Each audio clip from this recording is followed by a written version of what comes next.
"Ryan, could you come here for a moment?" A sharp female voice echoed, and I, holding back a sigh, walked over to my boss's desk. "My name is Ryan. I'm a rookie, having joined the company right after college graduation. I work in sales. I really wanted to be in the IT department where I could work in silence, but my request didn't go through, so here I am. The one who called me just now was my boss, Sarah.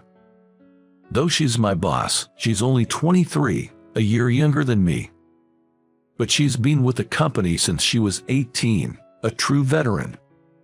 She's competent and well respected in the company, handling everything with ease. She not only does her job impeccably but covers for her subordinates' mistakes as well. She's such an ideal boss that she's got a fan club in the company. However, for some reason, she's particularly tough on me, and I frequently find myself being lectured. It's true I'm new, but I also tend to make a lot of mistakes. I was especially bad at speaking, and I even misspoke when I was helping the sales visits. I don't have many friends or a girlfriend in my personal life. It's not like I can become a smooth talker overnight. If I had to make an excuse, it's not just my poor conversational skills that's the reason I don't have a girlfriend. I have a lot of sisters. One older and two younger. Moreover, with my dad always out of town for work, it's all women at home besides me.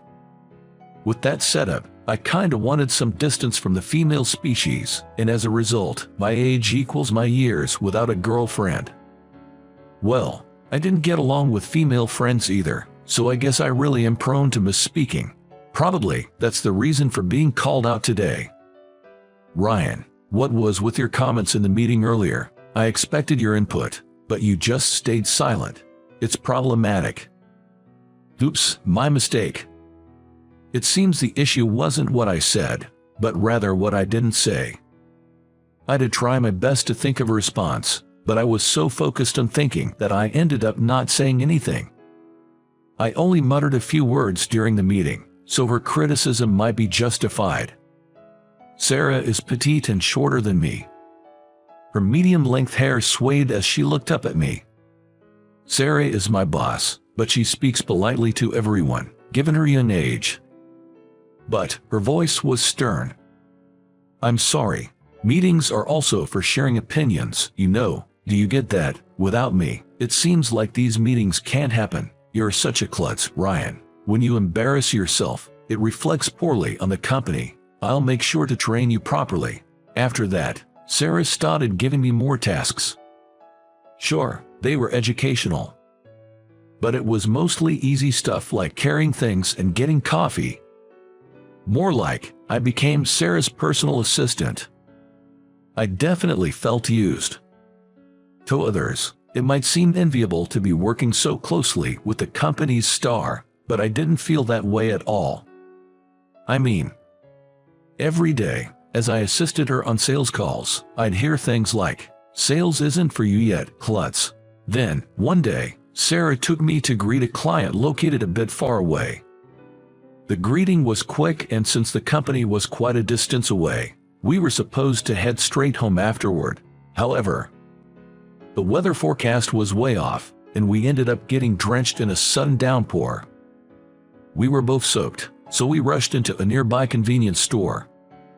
But due to the sudden rain, most of the umbrellas were sold out, and we only got one. The rain didn't seem to be letting up, so, feeling it was the right thing to do, I offered my umbrella to Sarah. "Here, use this." "But, if I take it, won't you get wet, Ryan? My place is just around the corner, so even if I get a bit wet, it's no big deal." This was true. My house is only a 10-minute walk away. I'd already given my mom a heads up, so she's probably already got a hot bath waiting for me, so getting a bit wet on the way home wasn't an issue.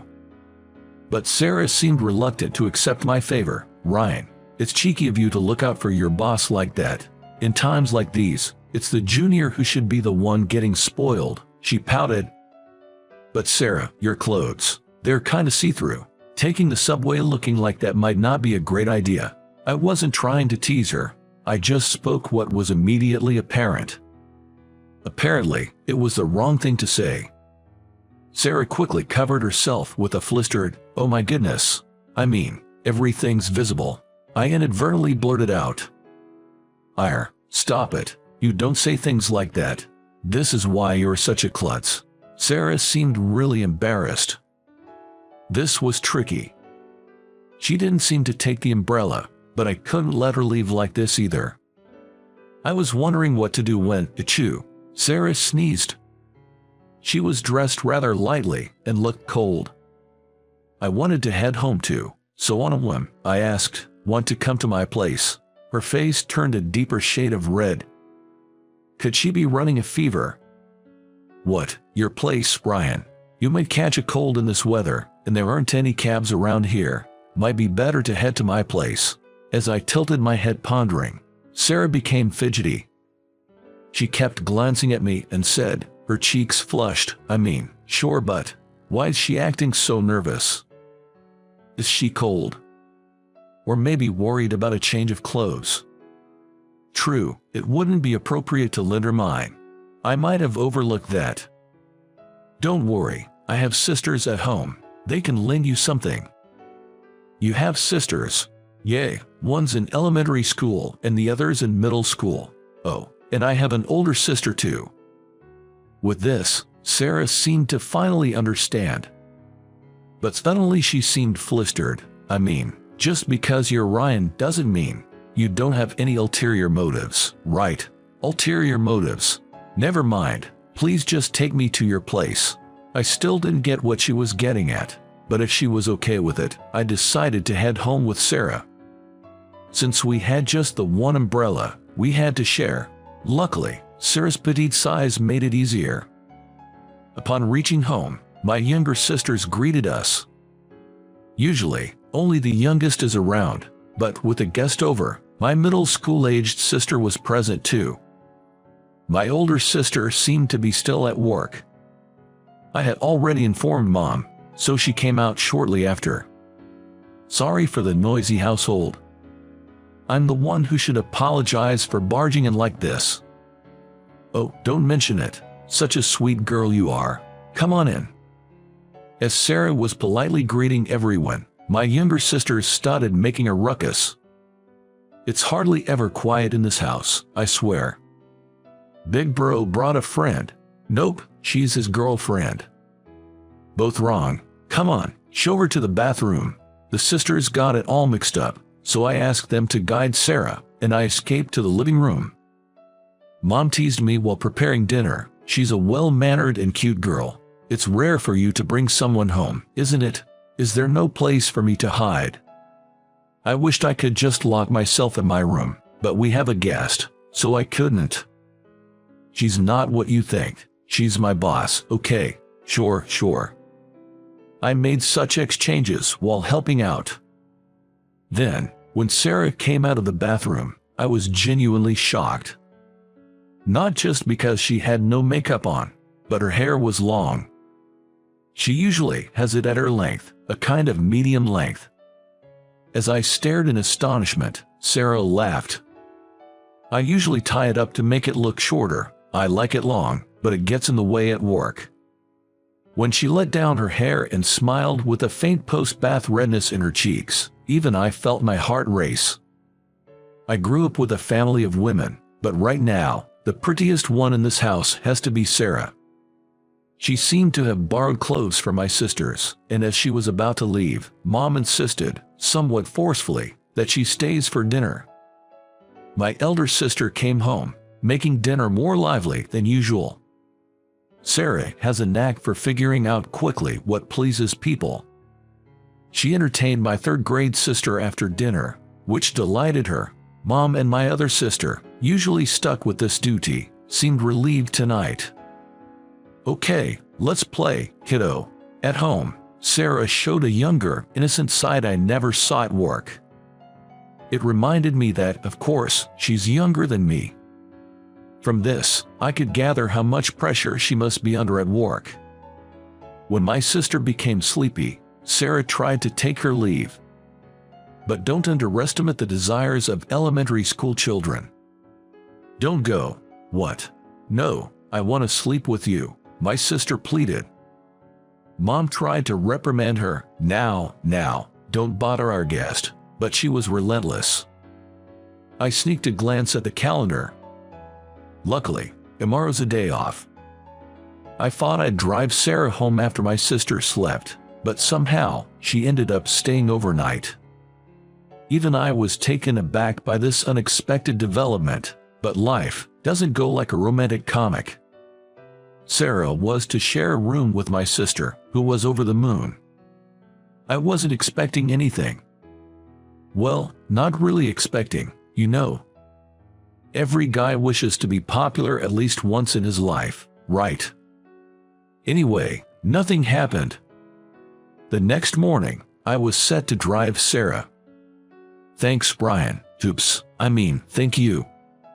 She had her makeup on, looking every bit the Sarah I see at work, but she seemed to struggle switching back to work mode. We're not at work, so you don't have to be so formal. It's fine. Then, same to you. Oh, I got it. To be honest, when I was talking to my sister yesterday, I dropped all the formalities, and I ended up doing the same. It felt a bit awkward. Your sister's pretty cute. She's always up to mischief. I've got my hands full with her. It'd be great if you could come and hang out again. My sister would love that. It was meant to be casual chit-chat. My sister really tucked to Sarah, and I'd appreciate her coming around. But there was no reply. It was about time we reached the station. How about you, Ryan? Huh? Suddenly Sarah spoke up, catching me off guard. When I parked nearby and looked at Sarah's face was flushed and she was pouting. Ryan, don't you want me to come? It's not that I don't want you to. So, you'd be happy? Well, not necessarily happy. You're supposed to say you're happy, even if it's a lie. Sarah pouted even more. She looked like a cute little animal. I honestly felt Sarah had a different side to her outside of work, and I was curious about that side. It's just mere curiosity. I felt like teasing her a bit. If you're that honest, I'd be happy to. I said that, but it seemed like it was a gaffe again. You really do talk gibberish a lot, Ryan. That's why I can't leave you. Even so, Sarah said with a cheerful laugh. I'm going to keep a close eye on you in return for your sister. Could you give me a break and be nice? If only the mistakes were fewer, huh? Sarah grinned as she got out of the car. See you at work, then. Take care. Oh right, you look pretty with your hair down. It suits you. I'm not particularly fond of long hair, but I thought it would be a nice change for her. But the usually cheerful Sarah flushed red and said, well, I do that because my hair gets in the way when it's long. Then she ran off. I still don't understand women. I've been interacting with Sarah the same way I do with my sisters, but it seems I tend to misspeak around her. I sighed, thinking she might be mad at me next time we meet at work, and watched her receding figure. After that, Sarah started coming to work with her hair down, causing a stir in the office. I even got glares from the Sarah fan club because she started talking casually with me. But it's not my fault. At first, she spoke formally, but as she came to my house more to meet my sisters rather than me, she spoke more casually, and it eventually carried over to work. As she is my boss, it doesn't bother me. In fact, I find it easier to talk with her this way. For my sisters, I've seen a lot of unexpected sides of Sarah. She's surprisingly competitive, responsible, yet slightly childlike. She often plays games with my sisters and, despite losing, insists one more time. However, she's not very good at gaming, and in the end, I usually let her win on purpose. But she figured that out and now insists, don't go easy on me. That's an order from your boss, an order. I found that endearing. I feel like we've gotten a bit closer, and it's not an unpleasant feeling. It's a comfort different from being with my sisters. I don't know what to call this feeling, but I should probably keep my mouth shut for a while to avoid any more foot and mouth moments. Unaware of my feelings, Sarah calls out to me today, too. "Come on, Ryan, let's go."